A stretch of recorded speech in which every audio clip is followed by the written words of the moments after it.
5 каналдын түз эфирин учурда программасынын күндүзгү чыгарылышы улантат. Аны мен Айжамал Майлиева алып барам. Саламатсыздарбы? Өкмөт 100 000 сомго чейинки кредити бар адамдарды 3 айлык мөөнөткө насыя пайыздарын төлөөдөн бошотууну чечкен. Садыр Жапаров тийиштүү токтомго премьер-министр жана президенттик ыйгарымдарын тапшырганга чейин 13 ноябрда кол койгон. Бул категорияга кирген 600 000ден ашык үй бүлөгө көмөктөшүү үчүн 1,2 миллиард сом керектелет. Аны мамлекеттик бюджеттен эмес, коррупциядан кустурган акчадан төлөйбүз деп бийлик расмий жарыялаган. Биз бүгүн дал ушул маселенин күнгөй тескейин талкуулайбыз. Ал үчүн атайын студияга конокторду чакырганбыз. Менин жанымда Каржы министрлигине караштуу бюджеттик насыяларды башкаруу боюнча мамлекеттик агенттигинин өкүлү Кылыч Асеков. Саламатсызбы? Студияга кош келипсиз. Ал эми экинчи студиябызда экономика тармагындагы серепчи Султанбай Айжигитов. Саламатсызбы агай? Саламатсыздар. Алгач сизден баштагым келип турат. Негизи айтсаңыз, ушул схеманын жол-жоболору кандай, кимдер ала алат бул насыяны? Саламатсыздар да бир жолу. Бага чейин туура айтып кеттиңиз. Кыргыз Республикасынын финансылык кредиттик уюмдарынан 100 000 сомго чейинки алган кредиттерди алган жарандарга колдоо көрсөтүү максатында Кыргыз Республикасынын өкмөтү тарабынан 2020 жылдын 13 ноябрында атайын токтом кабыл алынды.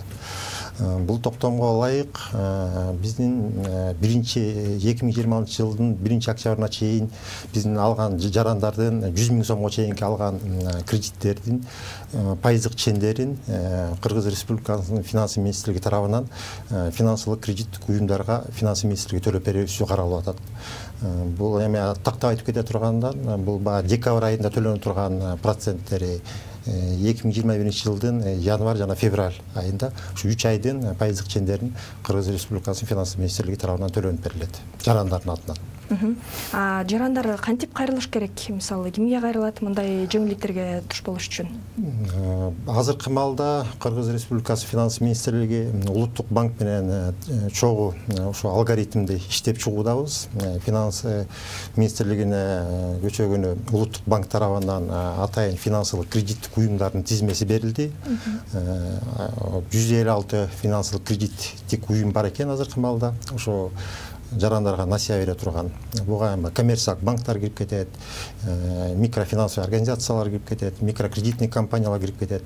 Ошонун баары тең. Ал финансылык кредиттик уюмдар ушу токтом күчүнө кирген күндөн тартып 10 күнүн ичинде биздин заемчыларга, жарандарга атайын уведомлениялар кетириш керек. Ошо өкмөт тарабынан ушундай жеңилдиктер каралып атат деген. Кыргыз Республикасы финанс министрлиги ошо болгон 156 уюм менен финансылык кредиттик уюм менен атайын келишимдерди түзөбүз биз. Улуттук банк тарабынан азыркы маалда ушу жарандардын 100 000ге чейинки алган насыя алган жарандардын азыркы маалда тизмеси даярдалууда. Бул тизмесин баарын бизге өткөзүп берет финанс министрлигине. Андан тышкары ай сайын бизге финансылык кредиттик уюмдар атайын заявка түрүндө финансылык министрге кайрылып турушат. Эми тактап айта турган болсок, ушу 1 декабрдан 31 декабрга чейинки алган эсептеле турган проценттердин боюнча биздин жарандар такыр бошотулушат төлөөдөн. Финансылык кредиттик уюмдар алардан доолобаш керек. Анткени алардын ордуна финанс министрлиги ушу декабрь айында төлөнүп турган пайыздык чендерди январь айында биз которуп беребиз. Январь айында төлөнүп турган пайыздык чендерди биз февраль айында ушу финансылык кредиттик уюмдарга которуп беребиз. Анан февраль айында төлөнүп турган акчасын биз марттын башында которуп беребиз. Рахмат. Анда Султанбай Абдрашитовичтен сурагым келип турат. Негизи айтсаңыз, бул 600 000ден ашуун үй бүлөнүн мындай 3 айлык пайызын жабуу менен негизи эле бул маселе чечилеби? Сиздин көз карашыңызда деги эле Кыргызстанда азыркы учурда экономикалык абал кандай? Мына азыр Минфиндин представителин угуп отуруп, мен мындай сезим пайда болду да, как будто ушул 3 айдыкын эле төлөп берсек, бүт тамырынан бул проблема чечилет. Анан кийин ошол кыйынчылык проблема ошол 3 айдын эле ичинде болуп аткандай сезилип атат да.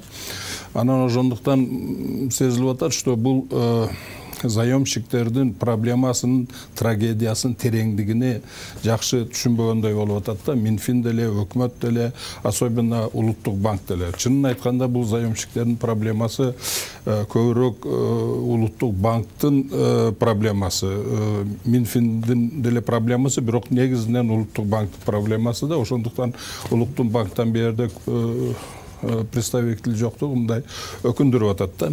Анан мен бул жерде айтып койгум келет, кичине бұл трагедияның тереңдігін түшүнүү үчүн бир аз кичине эмеге анализ берип койсок жакшы болот да. Биринчиден,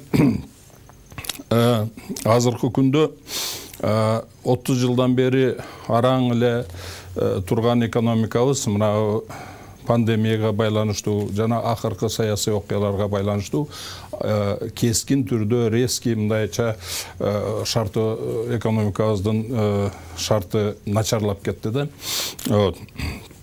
Ошонун артынан биздин мисалы ички дүң продукциябыз көлөмү мына шу 9 айдын ичинде эле 6%ке азайып кетти да. Мунан дагы ал эми дефицит, бюджеттин дефицити 42 миллиард сомго чыгып кетти. Ошондуктан бул жанагы кыйынчылыктарды айтса болот. Анан айтып коюш керек, бул кыйынчылык ушуну менен эле бүтүп калбайт. Себебен жылдын акырына чейин, анан кийин 21-жылдын биринчи бөлүгүндө Кыргызстандын экономикасынын өнүгүп же оңолуп кетишинде эч кандай прогноз жок да, оңолуп кетет деген. Ошондуктан биз бул кыйынчылыкта где-то аз дегенде 7-8 ай болобуз, 9 ай болобуз. Анан бул бир жагы. Экинчи жагыдан ушуну менен байланыштуу элдин кирешеси төмөндөп кетти да. Аябай төмөндөп кетти элдин кирешеси.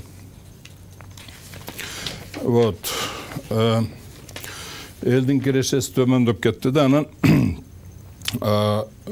ошондуктан баягы элдин кирешеси төмөндөп, анан экономика моундай жаман шарттарга учураганы менен байланыштуу эл өзүнүн акчасыны экономдоп баштады. Экономдоп баштап, негизинен жанагы продукцияларга, продукты питанияларга негизинен акчасыны тороткондуктан, ошондуктан спрос көбөйүп продукты питанияга.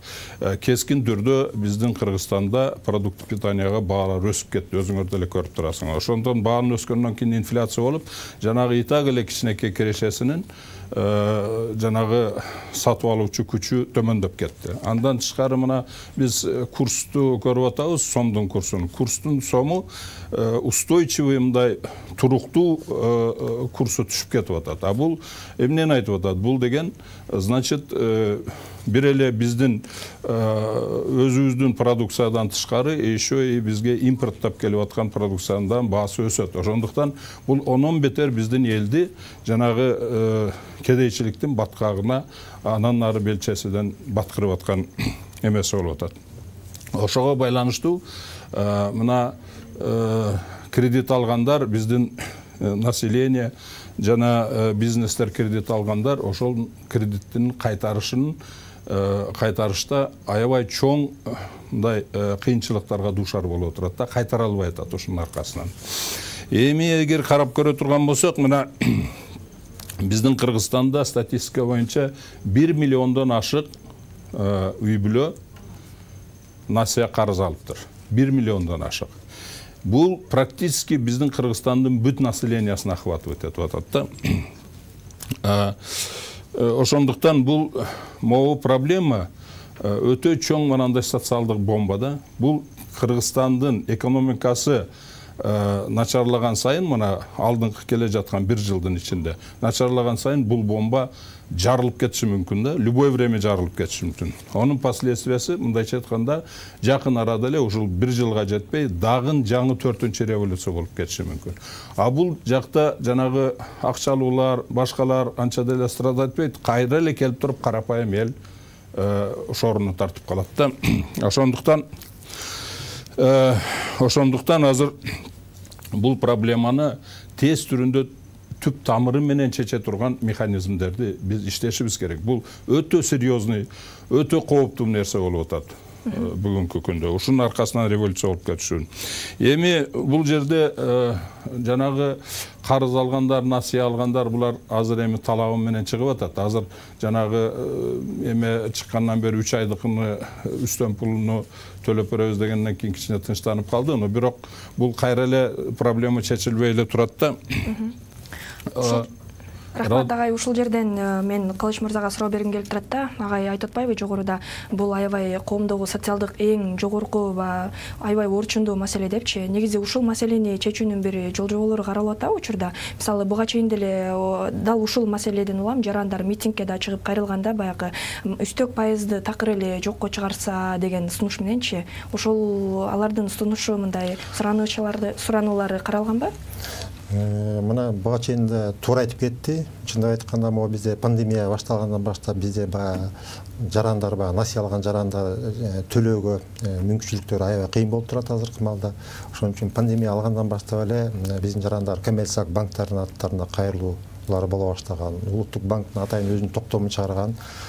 Бирок коммерциялык банктар биздин жарандарга отсрочкаларын гана берип туруп алган да. Анан ошон үчүн бизден кредит алуучулар, заемчылар деп коебуз, ошо кредит комиссия кылып берге деп суранычтар менен кайрыла баштады.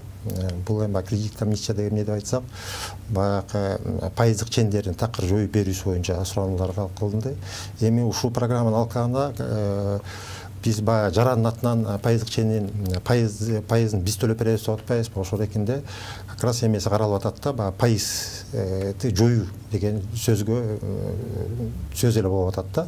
Бул эми алгач 3 эле айга болуп атат. 3 эле айга болуп атат. Эми биз дагы чындап айтканда буга чейин республикалык бюджетте бул иш-чараларга бюджет каралып аткан балда акча каралган эмес. Анан өкмөттүн бизге жарандар кайрыла баштагандан баштап өкмөттүн тапшырмасы боюнча Кыргыз Республикасынын финанс министрлиги атайын каржы булактарынан башка каржы булактарынан карап, ушуга 1 миллиард 200 миллион сомдон ашыгыраак каражаттарды издеп табуудабыз азыркы маалда. Анан толуктап кете турган нерсе, буга чейин айтып кетпедикпи, бизде эми 673 миңден ашык жарандар ушул программа боюнча биз колдоо көрсөтүлөт экенбиз. Бирок бир эле жарандын 2 жана 3төн ашык башка финансылык кредиттик уюмдан же болбосо 2ден 3төн ашык кредиттери отурган болсо, бул программа боюнча бир гана финансылык кредиттен алган жана бир гана кредит боюнча гана биз пайыздык чендерин субсидиялап бере алабыз. Биздин жарандар атайын финансылык кредиттик уюмду же болбосо именно кредитти тандоо боюнча жарандын өзүнүн эмесине койдук. Өзү тандап кайсы финансылык кредиттикин же болбосо кайсы кредиттен субсидиялап берүү боюнча өзү финансылык кредиттик уюмдарга атайын арыз менен кайрылыш керек болот. Жарандар өзлөрү кайрылыш керек болот. Негизи буга чейин жогоруда айтылып кетпеди, бул каражат баягы коррупциядан түшкөн каражат болот. Бул мамлекеттик бюджетке эч кандай тийбейбиз деген сөздөр да болгонда, ушул боюнча токтолуп кетсеңиз, негизи кандай каражат кайдан каралып атат, каяктан алып атасыздар? Туура айтасыздар. Азыр буга чейин да айтып кеттим. Бул иш-чараларга мамлекеттик бюджетте, республикалык бюджетте өзүңүздөр билесиздер, бизде республикалык бюджетти жыл сайын жогорку кеңеш бекитип берет атайын мыйзам менен. Республикалык бюджетте бул иш-чараларга акча каражаты каралган эмес. Мына өткөндө биздин жарандар өкмөттүн астына чейин чыгып кайрылууларды кыла баштагандан баштап өкмөттөн бизге атайын тапшырма берилди эле. Ошого бир каражаттарды карап көргүлө деп. Бул каражаттардын бирден бири болуп эсептеле турган бул бизде укук коргоо органдары тарабынан козголгон иштердин негизинде түшүп аткан акча каражаттардан бири болуп эсептелет. Азыркы маалда атайын финанс министрлиги тарабынан атайын депозиттик счет ачылган болчу. Азыркы маалда уже 500 миллион сомдун тегеретесинде уже акча каражат бар ал счетто. Анан биз дагы башка кошумча булактарды издеп табуудабыз. Бул республикалык бюджетке мындай күч келтирбей турган каражаттарды издеп табуудабыз азыр. Ошондой жол жоболорун тапкансыздар, э? Жол жоболор. Азыр бизде түз байланышта телефон аркылуу Эмилбек Каптагаев коомдук ишмер агай кошулган экен. Саламатсызбы агай?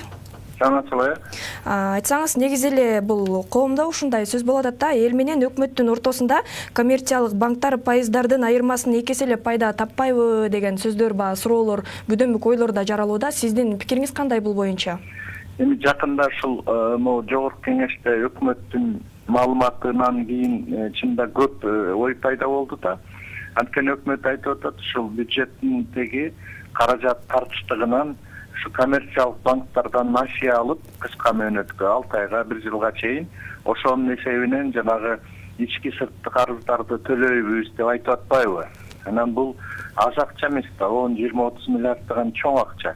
Мына ошондон улам бир ой пайда болот да, биринчиден ушул коммерциялык банктардын негизги жанагы кирешеси бул барып эле ошо бюджеттик акчага такалып атат. Ошо бюджетке мамлекетке карыз берип эле ошонун эсебинен көп пайда тапкандай да. Экинчиден элден алган депозитке алган акчаларынын жана үстөк пайызы абдан аз, 3-6% калат, а мамлекет кайра алардан 10-12% менен алат экен.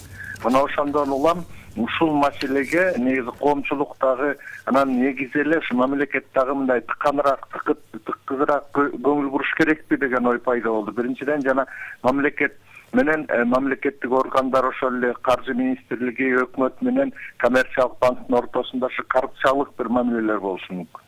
Экинчиден ошол эле коммерциялык банктан алып аткан жана карызды ошо элден түз алса, эл акчасын банкка салбай ошол мамлекетке берип жана зайым сыяктуу 10-12 жандан дөйдө пайыз менен алса, анда элге да пайда болот эле да. Жана эптеп топтогон пенсиясынан же болсо жана миграцияда жүргөн балдарынан, кыздарынан топтогон акчадан үстөк пайызы бир топ эле каражат болуп калмак деген ой пайда болгондо, баянте мен ушул ойду бир жана социалдык тармакка жаздым эле. Ошондон улам мына силер дагы ошо мага кайрылып атпайсыңарбы, ушул коммерциялык банктар, анан ушул коммерциялык банктардын жана эки жактан элден аз үстөк менен пайыз менен акча алып аны айлантып пайда табат, экинчи жактан ошол эле элдин салыктан чогулган тиги бюджеттин акчасынан дагы алып анан пайдалана калып атышпайбы, ошо бюджетке акча берип ошол жактан үстөк алып пайдалана калып атат да, эки пайда көрүп атат. Демек, сиздин оюңузча бул схеманы финансылык колдоо десек болобу? Азыркы мисалы 3 ай болсо дагы жеңилдетип берип атат да. Эми элге карата жок, элге карата финансылык колдоо катары жана элден түз мамлекет зайом катары акча алуу механизмин ойлоп чыгыш керек да. Ошондо эл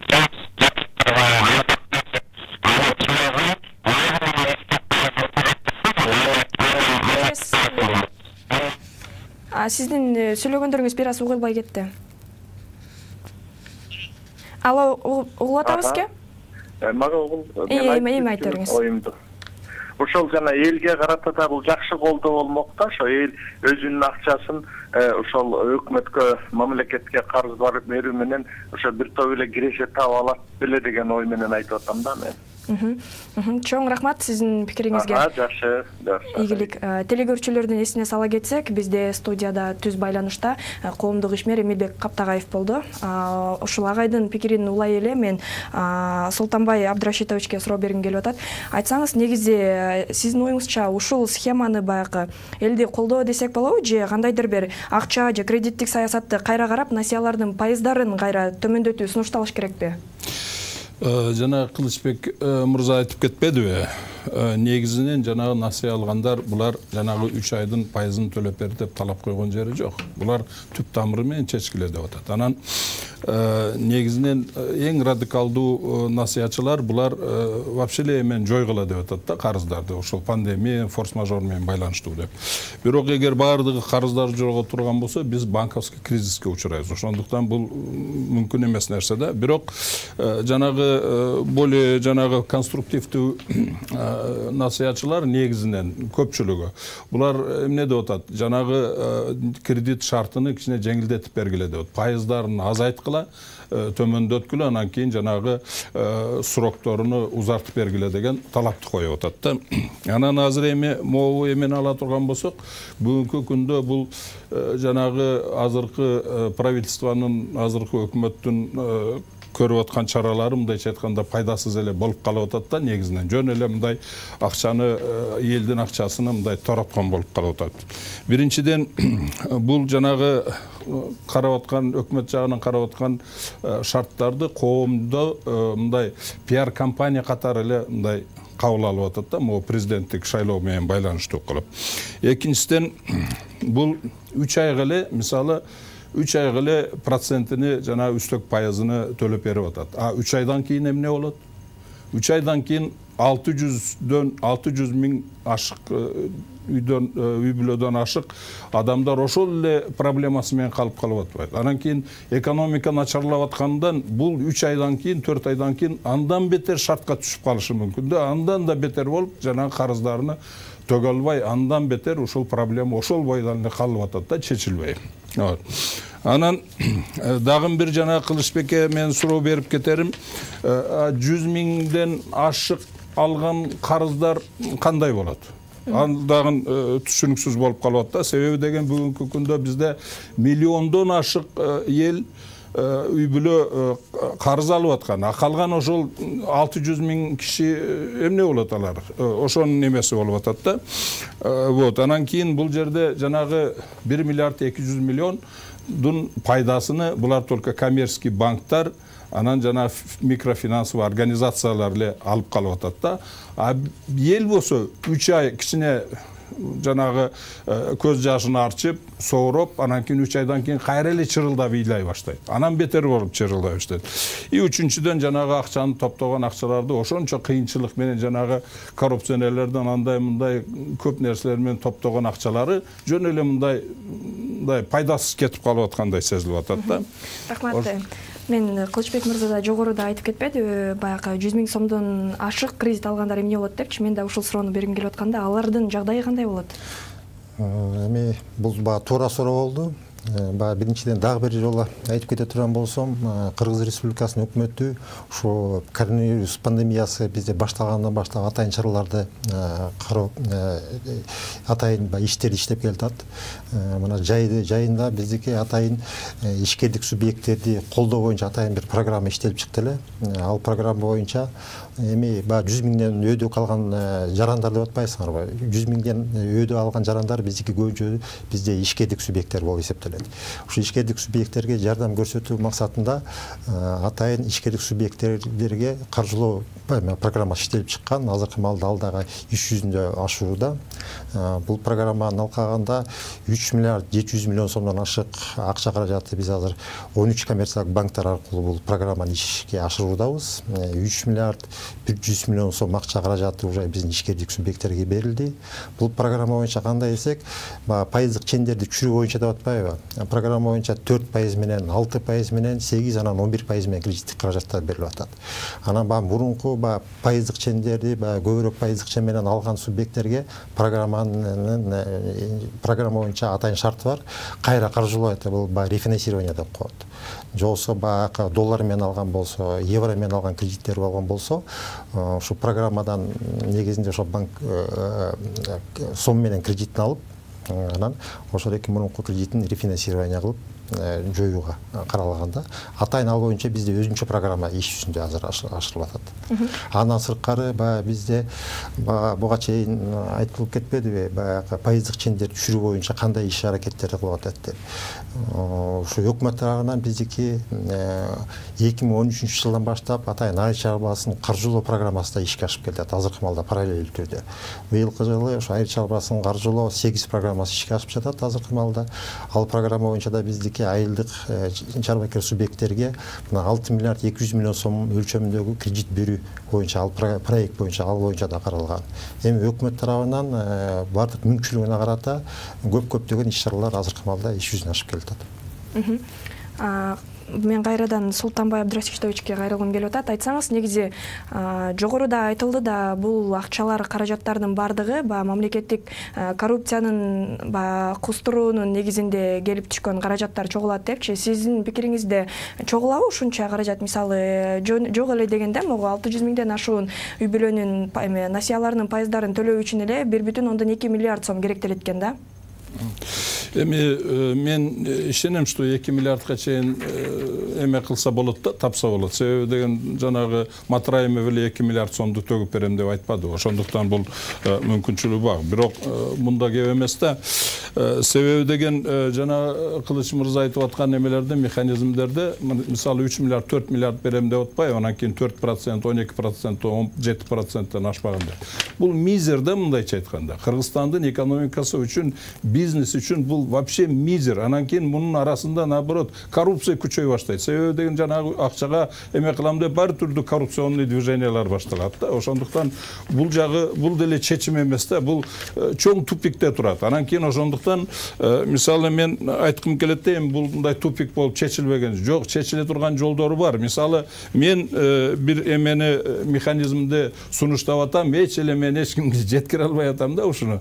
Өкмөткө деле жеткире албай атам, президентке деле жеткире албай атам, национальный банкка деле жеткире албай атам. Уккан киши жок да мындайча айтканда.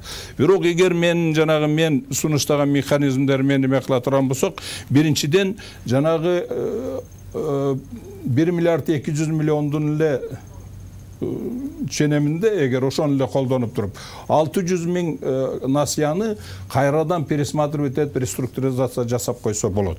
Ошол реструктуризацияны ставка процентын 8%тен ашырбай и мөөнөтүнү узартканга мүмкүнчүлүк пайда болот.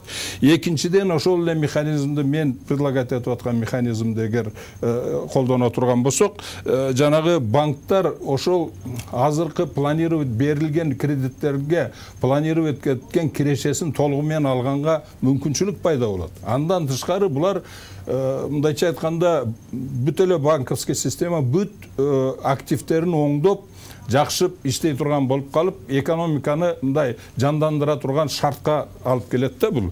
Анан үчүнчүдөн ушуну эгер бардын жасасак, жанагы зайым проблемалар, заемщиктердин проблема түп тамыры менен чечилет да, жанагы социальный напряжение төмөндөп, жанагы революцияга окшогон нерселер болбойт да. Вот. Ошондуктан бул мен айтып аткан сунуш муну мамлекеттин масштабында да жасаса болот.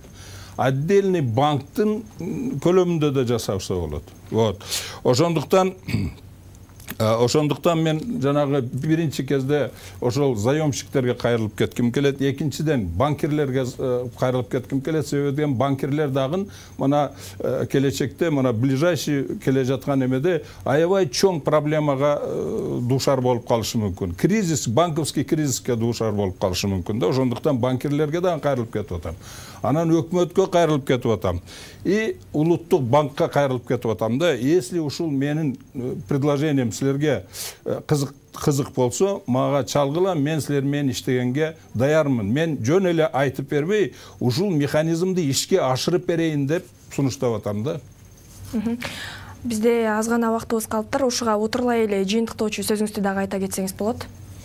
Мен ушуну айтып койгум келет, бул проблема эмес, муну чечсе болот. Себеби деген, азыр мен башында айтып кетпедим беле, кылыч эмеге айтып кетпедим, бул проблема Минфиндин проблемасы эмес. Не столько өкмөттүн деле анчалык проблемасы эмес, бул улуттук банктын проблемасы. Улуттук банк бул колунда, бул чечсе болот улуттук банк. Бирок биз закон аркылуу улуттук банкты көз каранды кылып туруп, ушуга окшогон нерселерден биз бошотуп койгонбуз да. Национальный банктын закону боюнча, банковский деятельностер боюнча закондордо ошолорду ушуга окшогон мамлекеттин өгүнүгүүсү, мамлекеттин экономикалык коопсуздугудан, ушунан бардыгынан биз бошотуп койгонбуз национальный банкты. Ошондуктан национальный банкты мен чакырып кетет элем, эме болсо ушуну оңдойлу бардыгы, бирге оңдойлу деп. Аны эгер анан кийин национальный банк буну ишке ашырыш үчүн өкмөт дагы жакшы иштеш керек да. Ошол национальный банктын сунуштаган жана механизмдерин ишке ашырыш үчүн өкмөт дагы аябай жакшы иштеш керек. Национальный банк менен улуттук банк менен тыгыз иштеш керек. Ошондуктан эч качан мындай паниковать этиштин кереги жок. Совсем эле духубуздан түшүп калыштын кереги жок. Жолдору бар. Просто буга көңүл буруп ушунун үстүнөн иштеш керек. Эгер керек болсо, мен ушул механизмди ишке ашырып бергенге даярмын. Мен сизге кайрылгым келип атат. Агай айтып жаткан механизмдер, жол-жоболору негизи каралганбы? Мындай ушундай сунуштар түшкөнбү буга чейин?